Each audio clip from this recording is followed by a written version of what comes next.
అని బయలుదేరాడు. ఇద్దరూ మధ్యాహ్న వేళలో పెద్ద మర్రి చెట్టు దాని పక్కన ఉన్న కొలను వద్దకు చేరారు. కొలనులో కాళ్ళు చేతులు కడుక్కొని అన్నం మూటను విప్పి తినడం ప్రారంభించాడు.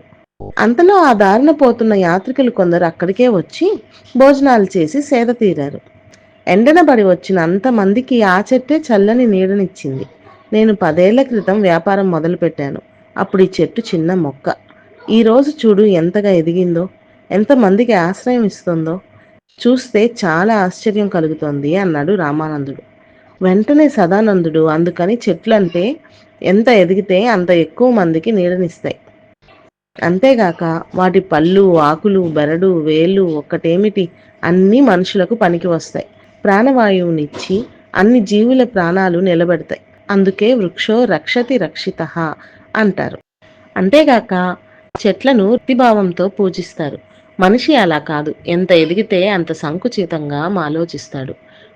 ముందు తరాల వారసుల కోసం దాచిపెడుతూ తనతో కలిసి బతుకుతున్న వారిపై నిర్దయగా ప్రవర్తిస్తాడు అన్నాడు.